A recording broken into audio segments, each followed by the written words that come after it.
Good morning everyone and Sairam. So student, today I welcome you all in economics class. In last video we have completed physical features of India, right? So in this video we are going to start economics second chapter, that is people as resource. Now the topic which we will cover in this video. So first we talk about the overview of the chapter, then we understand the meaning of the people as resource, and then we will discuss economic activities by men and women, right? And after that the rest of the topic we will cover in the next video. So let's start.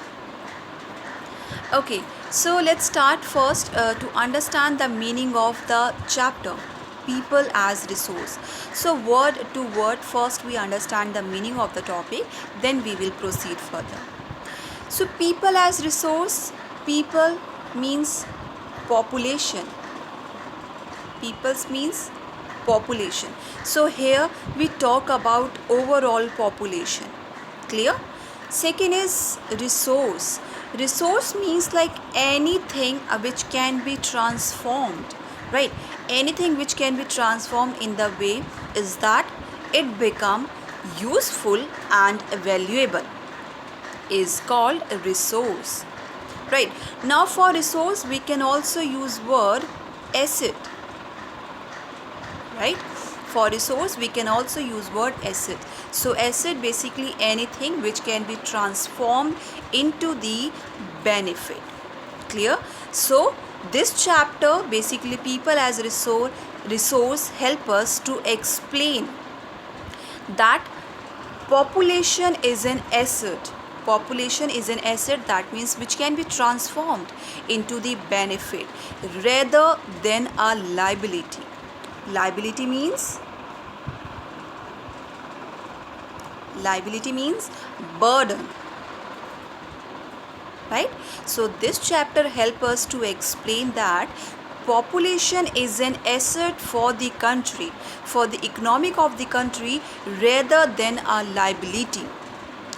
It helps us to understand like how education, good healthcare facilities help in the making of human capital.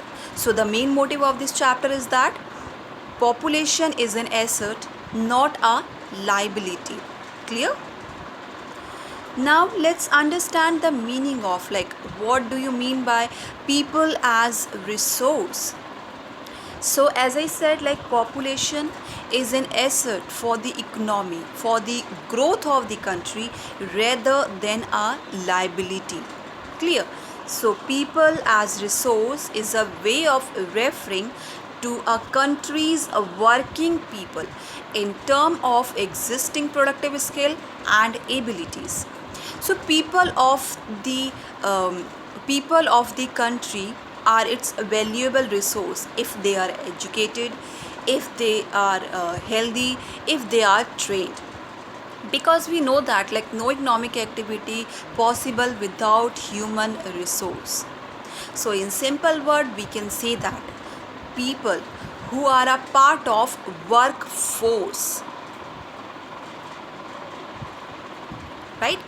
People who are a part of a workforce is called human resource. Clear? Now the second thing is like by contributing in productivity, human resource play a very significant role in the economic of the country. How? Like we know that like other resources, if you talk about the other resources like the land and capital, now these other resources become useful only because of the input by the human resource. Clear? Right? So people as resource means who are part of the workforce is called human resource, and people as resource is a way of referring countries working people in term of productive skill and abilities. Is it clear? Okay. Now next thing is like the human capital. So basically the huge population become human capital, The huge population of the country becomes human capital when there is investment made in the form of education, training, and proper medical care. Right? The huge population of the country become human capital when there is investment in the form of, first one is the education, second is the proper training, and also the last one is the medical care facilities. Now, investment in human beings through education, training, medical care give high rate of return in the future. Like how? Like if we invest on these three things, if we invest over the human capital, so like for example through the education, training, and medical care, so then how can give high rates return in future? Okay, like first of all, more educated and better trained person earn higher income, right, as compared to the uneducated and untrained person, right. Second thing is the productivity of healthier person is also high. That means healthier people, their productivity is also very high. But not only do the more educated and more healthier person gain through higher income, even society also gain through indirect way, like because the advantages of more educated or more healthier population is spread to those who themselves are not educated or not unhealthy. Like for example, an educated person educate an illiterate person. Only educated person educate an illiterate person.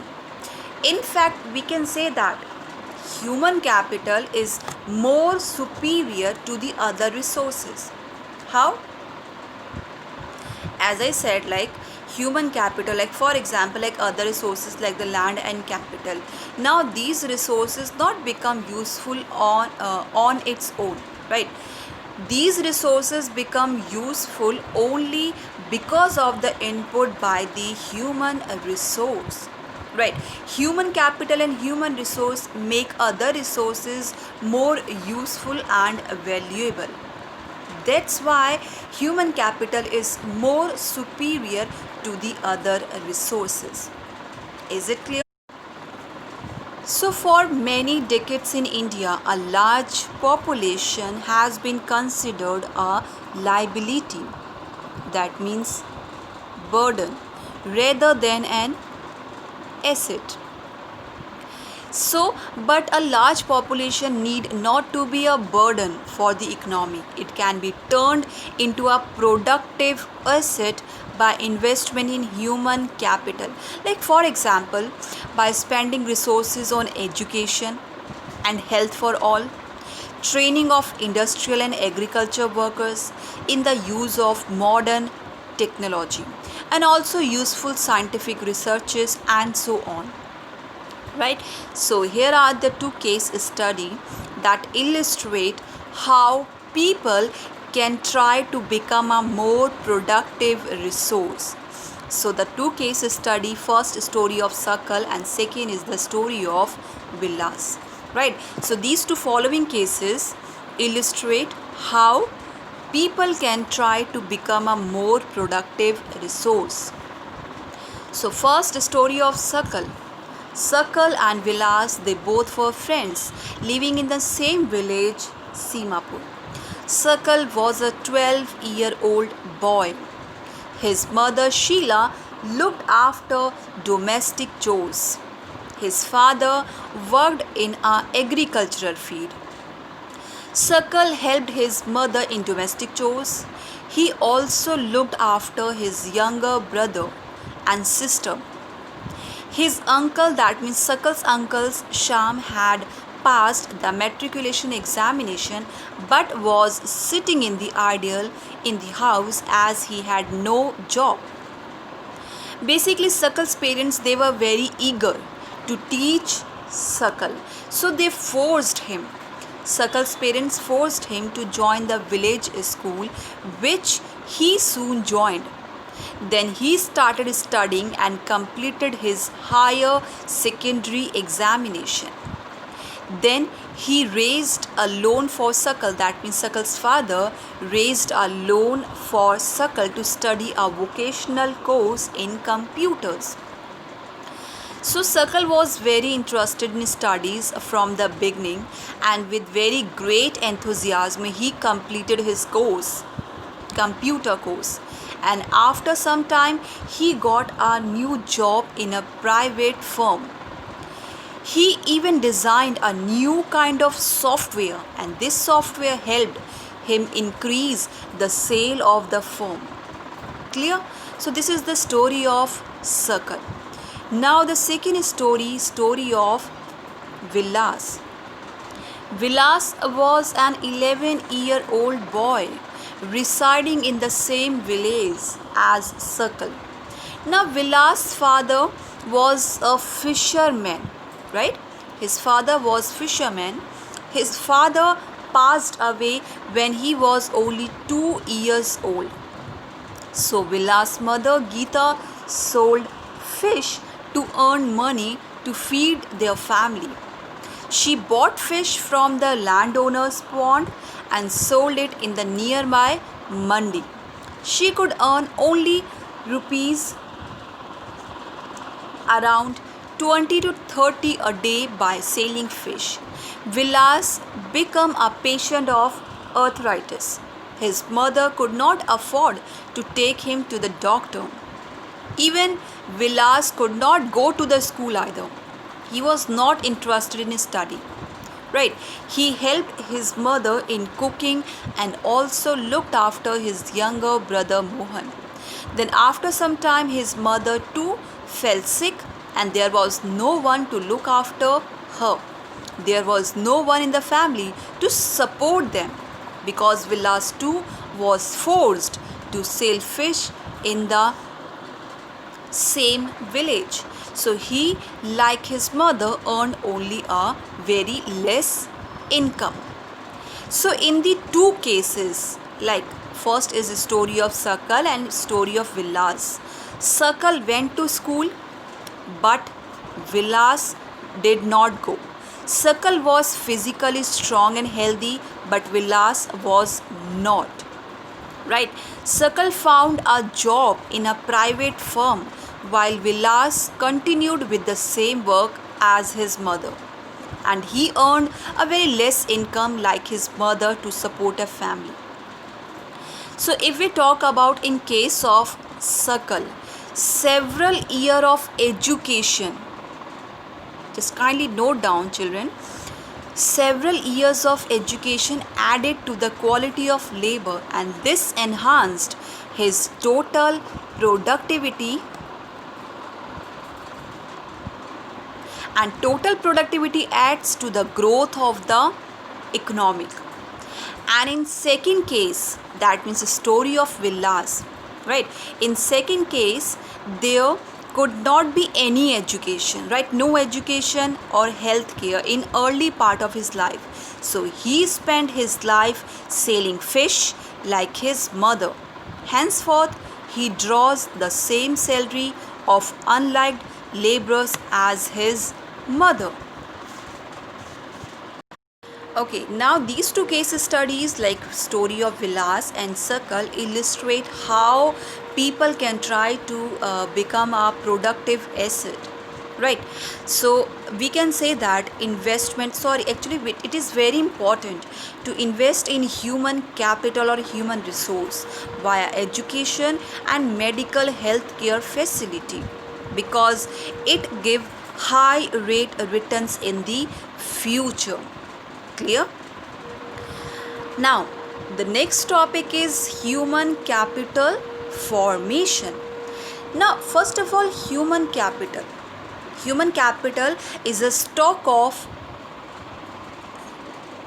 skills and productive knowledge embodied in the population of the country. Now, the existing human capital further developed by providing education,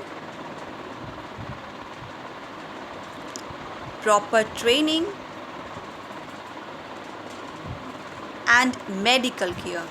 So then we call it human capital formation. Clear? So when the existing human resource or capital is further developed by the provision of healthcare and education facility, so then it is referred to as human capital formation. Now, human capital formation adds to the productive power of the country as like the physical capital formation. And the third important thing, if we invest in human capital formation, so it also contribute to increasing national income of the country. Clear? So if we invest in human capital formation, so it can give high rates of return in the future. It also increase productivity, right? It also increase productivity, and it also contribute to increase the national income of the country. So it is very important, if we want like the population of the country became an asset that means a resource which can be transformed into the benefit. So if we want like the population of the country became asset, so we need three investment. First, education, second, training, and third one is the medical care. These three investments are very important for the growth of our country. If we providing them proper education, training, and proper medical care facility, so the large population of the country turn into the productive asset and also develop their skills. Clear? So investment in human capital formation can give high rates of return in future. Okay, so there will be clear through the example of first educated parents, and the second example countries like Japan. So if we talk about the educated parents, so we know that they understand the value of education, hence invest on their children's education to secure their future. Even the parents, they can also take care, they can also extra take care of the child's health and nutrition. So this create virtuous cycle of creating a better human capital. But if we talk about the uneducated parents, so they are not able to provide proper education and good healthcare facility. So this create a vicious cycle that like the coming generation is often forced to remain poor, right? Now second example, Japan. As we know that students, ki Japan is a very developed and rich country. But do you know this country do not have much own natural resources? Then how come Japan became a developed and rich country? The reason behind of this, the human resource of the nation. Basically, human resource is an integral part of any nation. So in Japan, they invest in human capital or in human resource. Right now, these human resources use other resources more efficiently. Clear? Now, basically, as I said, like in Japan, they invest in human resource, providing especially in the field of education and healthcare facility. Now, these healthy and educated people use other resources more efficiently. So we can say that efficiency and technology evolved by the people. Efficiency and technology evolved by the people made have country rich and developed. Clear? So what is human capital formation? When the existing human capital and resources transformed or basically is further developed by providing education, training, and medical care, so then we call it human capital formation, and it add to the productive power of the country, and it also contribute to increase of the national income of the country. Clear? Move on to the next topic, economic activities by men and women. Okay, so first understand economic activities. The activities that add value in the in the national income of the country are called economic activities. Now the likes villas and circle. In India, in our country, many people engaged in various activities. Now these activities is divided into two parts. First one is the market activities and the second one is the non-market activities. First market activity and the second one is the non-market activity. So first one is the market activities. Market activity means like when activity is performed and done only for profit. When activity performed and done only to earn money. I could say that for the profit. Basically, the main motive of the market activity is that to increase the production of goods and services. So when some product or services produced to be sold in the market to gain profit, so are called market activities. Now these activities involve remuneration to anyone who perform, that is activity performed either for salary or for profit. Clear? Now these activities increase or these activities contribute to increase the national income of the country. Now these activities performed in the three sectors. So, based on the picture, can you classify these activities into the three sectors? This is the first, second and the third sector. First, directly related to the nature, that means the primary sector. Second is associated with the manufacturing work, secondary sector. And the third one is the service providing sector, that means the tertiary sector. Now there are three sectors. First one is the primary sector, second is the secondary sector and the third one is the tertiary sector. Economic activities have been classified into three main sector: primary sector, secondary sector and third one is the tertiary sector. Okay, now let's understand all these sector one by one. First one is the primary sector. This sector include those occupation which are closely related to the nature, right? Or we can say that this uses directly, this activity related linked to the direct nature of the physical environment. Like for example, or we can say that all the activities that associated with the land and water, like such as agriculture, forestry, animal husbandry, fishing, poultry farming, mining and quarrying. So all these activities are called primary activities.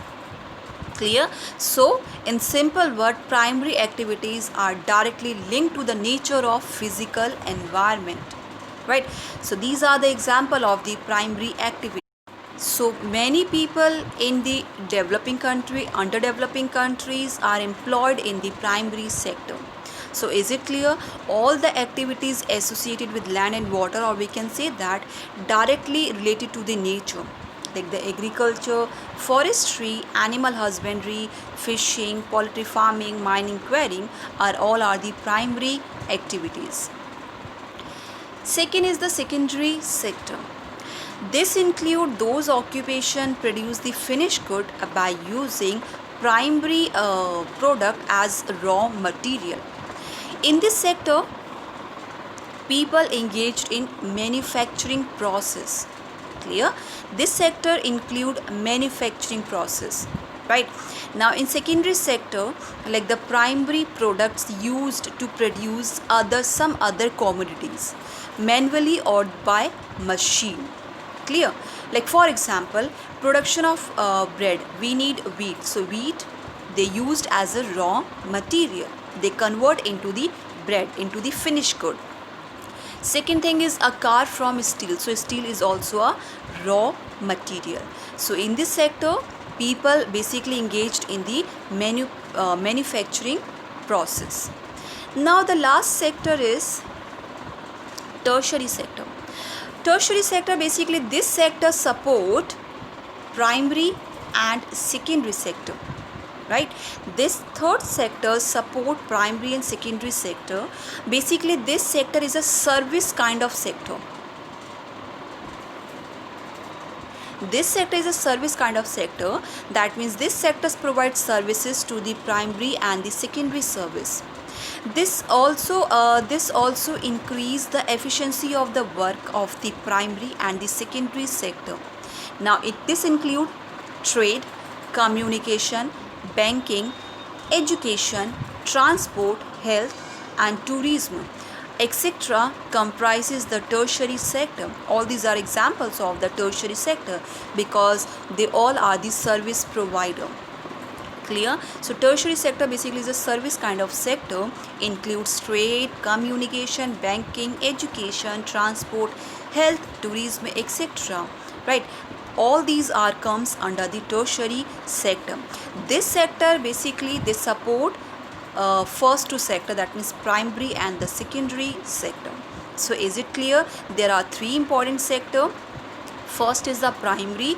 Primary include agriculture, animal husbandry, right? And the second one is the secondary sector, manufacturing process. Third one is the service kind of sector, that means the tertiary sector.